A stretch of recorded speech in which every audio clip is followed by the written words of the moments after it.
Dom Carlos I.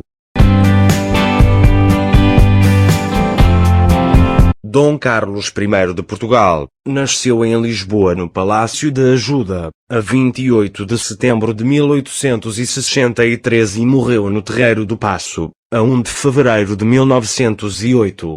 Foi o penúltimo rei de Portugal. Era filho do rei Dom Luís I de Portugal e da princesa Maria Pia de Saboia, tendo subido ao trono em 1889. Foi cognominado o Diplomata, devido às múltiplas visitas que fez a Madrid, Paris e Londres, o martirizado e o mártir, em virtude de ter morrido assassinado, ou oceanógrafo, pela sua paixão pela oceanografia, partilhada com o pai. Carlos nasceu na qualidade de príncipe herdeiro da coroa, pelo que recebeu desde cedo os títulos oficiais de Príncipe Real e Duque de Bragança. O príncipe recebeu desde muito cedo a cuidada educação reservada aos sucessores reais, incluindo o estudo de várias línguas estrangeiras. Ainda jovem viajou por várias cortes europeias.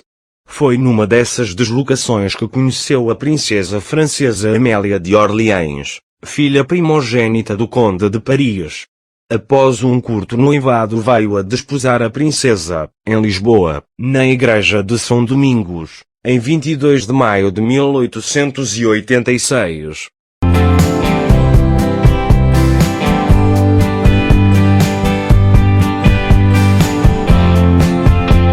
De facto, durante todo o reinado de Dom Carlos, o país encontrava-se a braços com crises políticas e económicas, que se estenderam ao ultramar. Essas crises decorriam do envelhecimento do sistema conhecido como o rotativismo, pelo qual os dois principais partidos, o Partido Regenerador e o Partido Progressista, se alternavam no poder. Naturalmente, dado o limitado corpo eleitoral, cidadãos masculinos, alfabetizados com rendimentos acima de certo valor, o partido no governo não falhava, mediante promessas e combinações com os dignatários locais, em conseguir a vitória eleitoral. Esta influência notava-se menos nos dois grandes centros urbanos, onde os partidos minoritários, o Partido Republicano Português e o Partido Socialista Português, conseguiam ter alguma expressão, mas nunca de modo a ameaçar o resultado. Ao longo de todo o período do rotativismo, nunca o partido no poder na altura das eleições falhou em garantir uma maioria no Parlamento, o que quer dizer que o rei era o único garante da rotatividade, de quem se esperava, uma vez o governo fora de funções, que chamasse os do partido oposto para governar.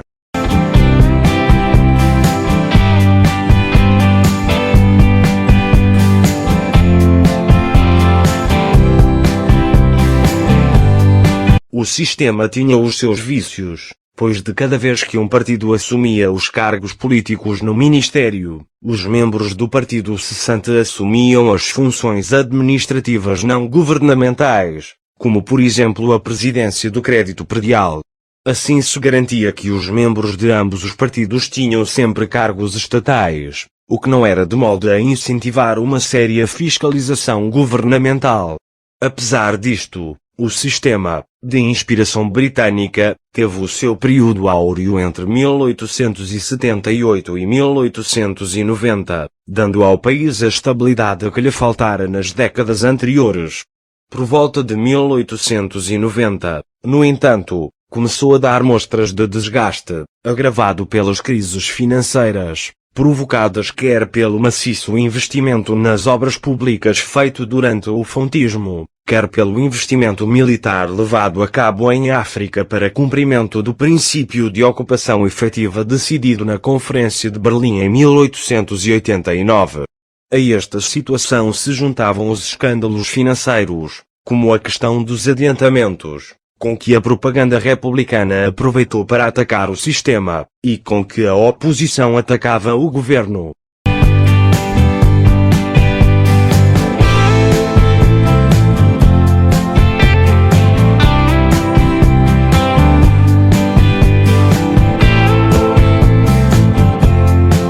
Em 1901, dá-se a primeira cisão, com a formação do Partido Regenerador Liberal, liderado por João Franco, a partir de um número de deputados do Partido Regenerador. Para agravar a situação, dá-se em 1905 uma segunda dissidência, desta vez a partir do Partido Progressista, quando José Maria Apuím entra em ruptura com o seu partido e funda a dissidência progressista. Ao contrário do movimento de João Franco, esta nova cisão parece ter sido motivada apenas pelas ambições pessoais do seu líder, e a dissidência progressista vai acabar por juntar-se a movimentos conspirativos com o Partido Republicano. Antes disto, no entanto, esta cisão vai acirrar os ânimos entre os partidos tradicionais, já que quando da ação de Franco em 1901, o Partido Progressista não se aproveitou dessa fraqueza do seu rival, mas agora o Partido Regenerador alia-se inicialmente aos dissidentes. Isto foi considerado uma traição pelo líder progressista, José Luciano de Castro, que prometeu vingar-se do seu rival regenerador Índice Ribeiro.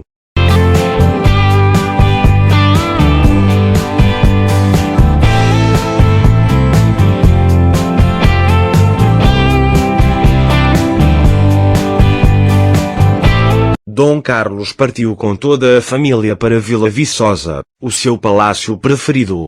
Aí reuniu pela última vez os seus amigos íntimos, promovendo as suas célebres caçadas.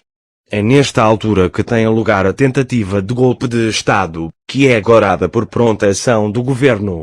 João Franco preparou um decreto prevendo o exílio para o estrangeiro ou a expulsão para as colônias, sem julgamento, de indivíduos que fossem pronunciados em tribunal por atentado à ordem pública, o que se aplicaria aos revoltosos republicanos.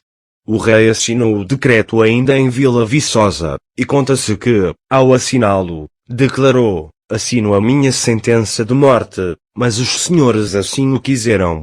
A 1 de fevereiro de 1908, a família real regressou a Lisboa depois de uma temporada no Palácio Ducal de Vila Viçosa. Esperavam-nos o governo e vários dignatários da corte. Após os cumprimentos, a família real subiu para uma carruagem aberta em direção ao Palácio das Necessidades. A carruagem com a família real atravessou o terreiro do Paço, onde foi atingida por disparos vindos da multidão que se juntara para saudar o rei. Dom Carlos I, que morreu imediatamente, após ter sido alvejado. O herdeiro Luís Filipe foi ferido mortalmente e o infante Manuel ferido num braço.